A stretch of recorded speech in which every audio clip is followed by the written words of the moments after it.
Well, again, it's about trying to bring out what is unique in the child. And that takes, again, a deconstructive model. And letting the child have a lot of exposure to nature, a lot of exposure to great art, to great music, things of the right brain, not always imposing upon them this vision of what they're going to be tomorrow when they grow up to be young adults acculturated to the system, you see. That's an important aspect of it. Helping them to strengthen their critical ability and judgment, as opposed to make them politically correct zombies in which you're not able to speak up and say what you want. Obviously not to belligerently shut them down and quieten them up when you see what you might call aberrant behavior. I think what's the most important thing today is to realize that this so-called attention deficit and all of these things is that form of, shall I say, schizophrenia, which is healthy, because the kids are rebelling against what they subconsciously see as a complete lie that's suppressing their inner self. And the parent has to monitor themselves to understand how they may be working unconsciously as agents of that tyranny. That's very, very important. And the parents that I've seen who are successful at doing that are awakened. They do this. They do read. They do study this material. And they try to protect the child's innocence. And one of the most important things also, which is important across the board, because you see, anything I would say that works for children is the same thing I would say that works for the whole human race. You can't really distinguish one from the other. That also leads you to nothing but problems. Because when you're dealing with consciousness, you're just dealing with consciousness. It doesn't matter if it's a male, a female, black or white, or whoever. This is the key to my message. And one of the most important things we need to do as a species, and one that will certainly work in children, is to stop making it possible for children or anyone else to be chronically dependent on the approval of other people.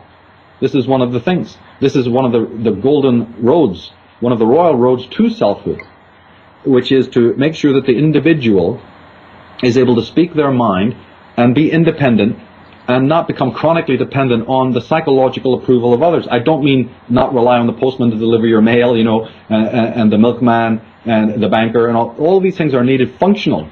But what we have done, as I said, we have immersed ourselves. We've used these normal interactivities, these mercurial interactivities with people. We've used it for psychological entanglement.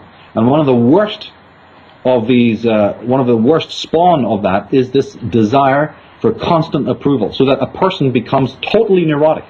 In women you see bulimia and anorexia and all sorts of other physiological conditions.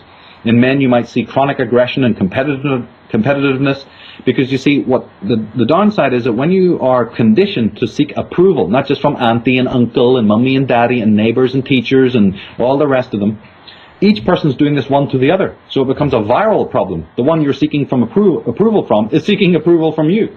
So it's an unspoken negative viral thing going around.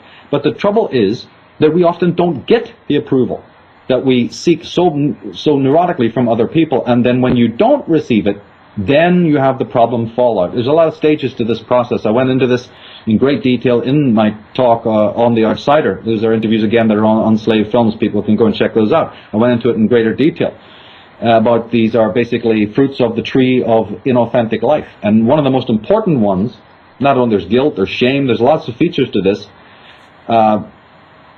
One of the most important one is the seeking for chronic approval, then not getting the approval, and then having fallout, which turns out to be chronic self-sadism. Somebody else would call it masochism, in which the person is then constantly beating themselves up in millions of ways and hundreds of ways on a daily basis because they didn't get that approval from others.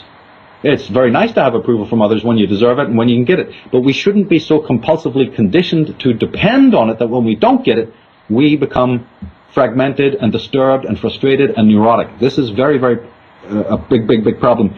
And of course it's happening in the young all the time, where they're constantly on this treadmill of seeking this approval until finally again the mind rebels because it's not getting it, and then it lashes out.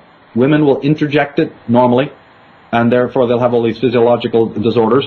Men will have those too, but then they also tend to act it out in violent and compulsive and sadistic ways. Because if you're sadistic towards the self, it's only one step away of being sadistic towards animals, sadistic towards other human beings, and then that's what creates a tyrant. That's what creates a boss. That's what creates the new dictator in town, be he a petty bully in the schoolyard or some corporate leader or governor of the state or even mega politician. These people are deeply, deeply toxic.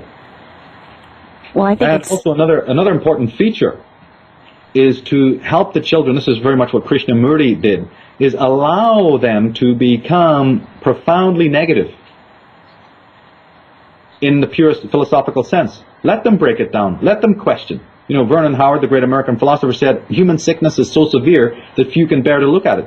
But those who do look at it will become well. There's a direct equation between being able to negate and break something down and question it and criticize it and use your faculty for which it is useful, not just as a slave for the system. They don't mind if you bring those talents into something like science so you can help Big Brother in its campaign for world slavery. Then they don't mind you being nicely and critical and judgmental when you got a PhD and a big budget behind you.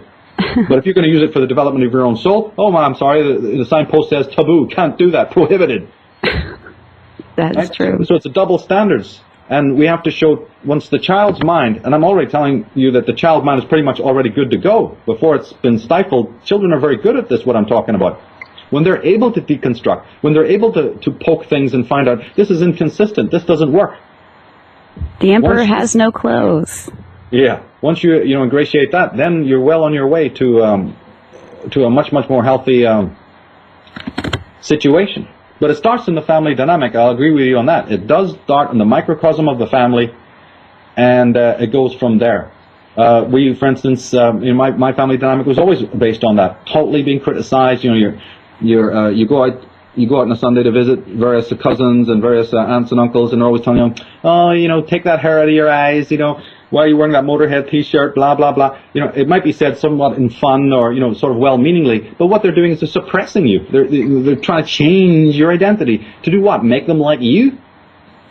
You be you. You're fine with the way you are. I'm fine the way I am. What does it bloody matter, Yeah, remember we were talking earlier about the way the Big Brother co-opts the idea that the brain needs stimulus and then they overdo it? Mm-hmm. When the person has become addicted to the overstimulation of the world and the gadgetry of the world, not that the individual gadgets are wrong, but this compulsive obsessiveness with these gadgets, then that shuts down this organic, selfhood and this sort of expression within.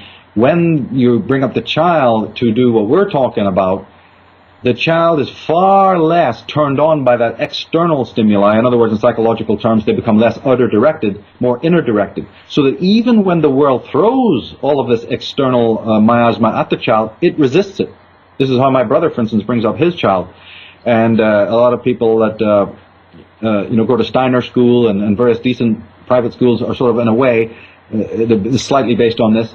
And it's a very healthy thing because, you see, you can't police every moment of the child's life, least of all through teenage years. So you have to do the work young. And when you do the right work young, you can leave it. Once you have the child so interested in things that it is creating for itself, so absorbed, even when you turn that TV on and you throw all the stimuli of the world at the child has its own natural defenses to not only say, that's bunk, I don't want to watch that, I don't want to listen to that, I'd rather go off and do something else. But the parent who's providing none of these things or making the things that are provided feel insipid and dictatorial, that child will want escape. And that's when they become in the hands of Big Brother, who's providing all of those escapes. But it is the parent who's meant to help develop the critical apparatus of the child, turn the kid on to other things that are far more interesting. Guess what? A thing called a book. Wow, a book, no way. Right? Reading or whatever it might be, or even creative writing, or all of these, things that have become so unpopular right now. If the child's, I don't care what it is, you see, I'm not there to dictate what it is, but when the child's natural inclinations are discovered, and those are supported, chances are that the child is not going to allow itself to be infected by all the garbage of the world because it can't see it as garbage, and therefore the job is done. The parent doesn't have to be there, in reins to micromanage every single little thing of the child, which is a very big difference that you see with parents, how they treat their children in Europe as opposed to how parents treat their children in America. One of the most important differences that I've seen, and there's many, is that the American parent has got the child on a very short leash. The kid cannot even move 5 feet away without this panic being projected at it by the mother, even in a secure environment like a bookstore or a mall or somewhere like that.